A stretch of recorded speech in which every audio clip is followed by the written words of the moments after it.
Hello, hello, hello. This is Morel Benard. There's a lot of movement going on in the world at this point in time in respect of Prime Minister. So I thought I'd want to talk about the power of Prime Ministers. I mean, do you love them or do you dislike them? Yes, I'm talking about Prime Ministers of this world.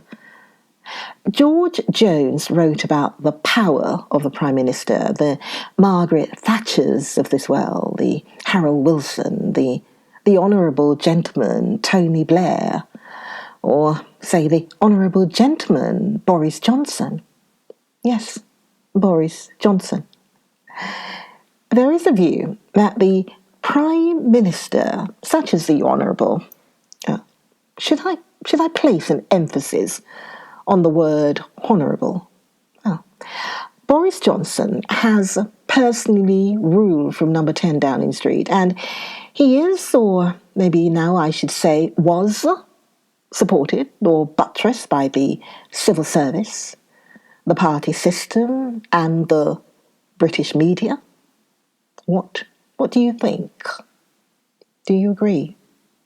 I mean, if this is the case, that the man or woman in the role of Prime Minister has become more than just the top man, the top woman, he held the power, therefore, to bypass Parliament, perhaps even to the point of being an unofficial president.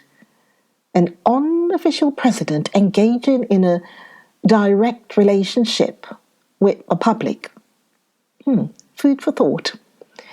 And I don't know what you think, but I expect there will be people who will reject this view.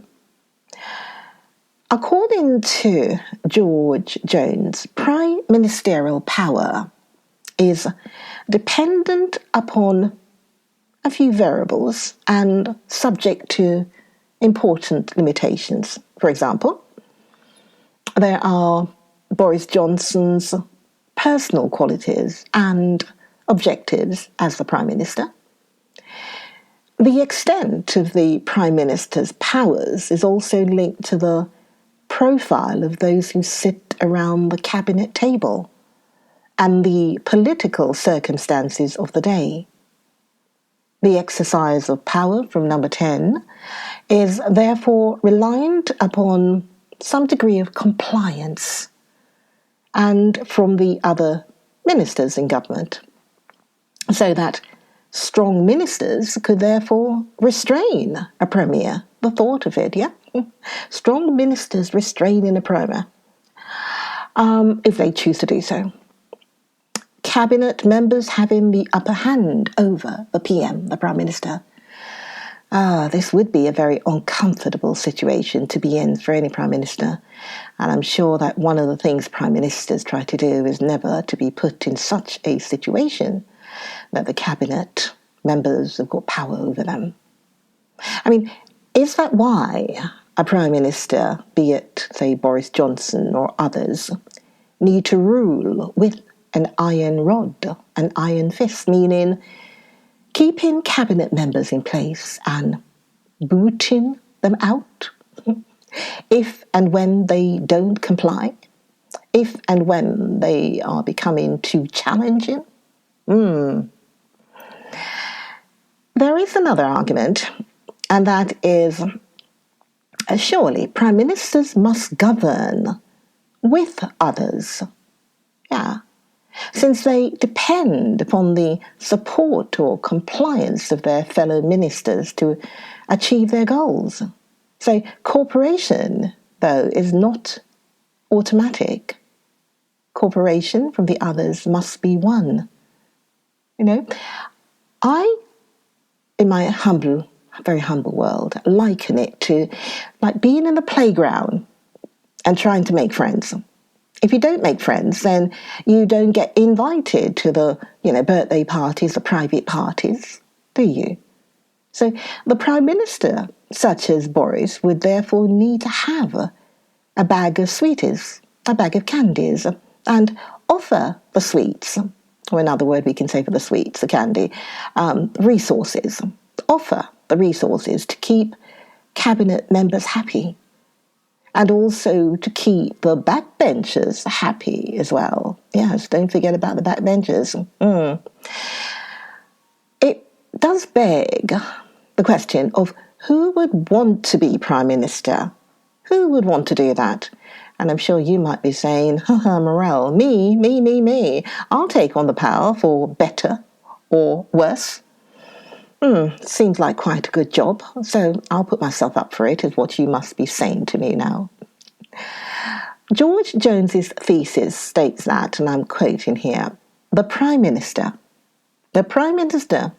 is the leading figure in the cabinet, whose voice carries most weight, but, there's a big but here, isn't it? But is not the all-powerful individual which many have claimed him to be.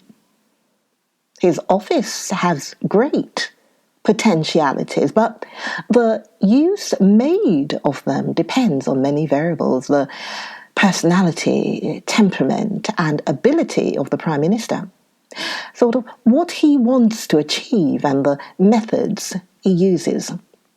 It depends also on his colleagues, their personalities and temperaments and abilities, what they want to do and their methods.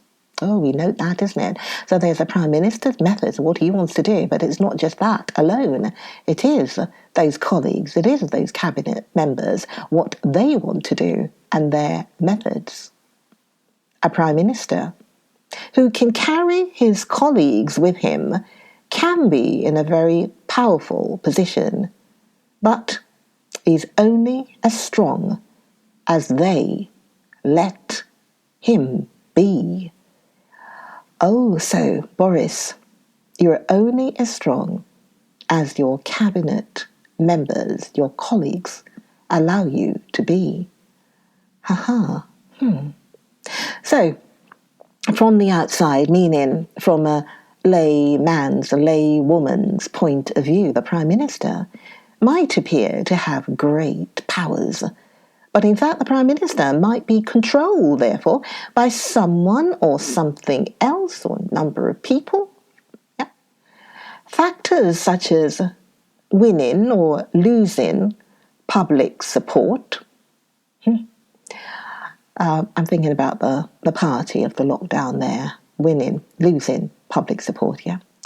Successful or failing policies can lead to the downfall of a Prime Minister. I wonder what you think there. Is it the policies that has brought an end to Honourable Boris Johnson's Prime Ministership? Or is it that he lost the public support? Because of those reasons, I'm sure you are aware of them. A Prime Minister such as Boris Johnson would need to learn how to skillfully use his personal resources. For example, how to use his personal attributes. He needs to reflect on his style of leadership, his way of working, his motivational skills. These are some of the things that the next Prime Minister will need to consider. And for you, if you are going to be the next Prime Minister, yeah.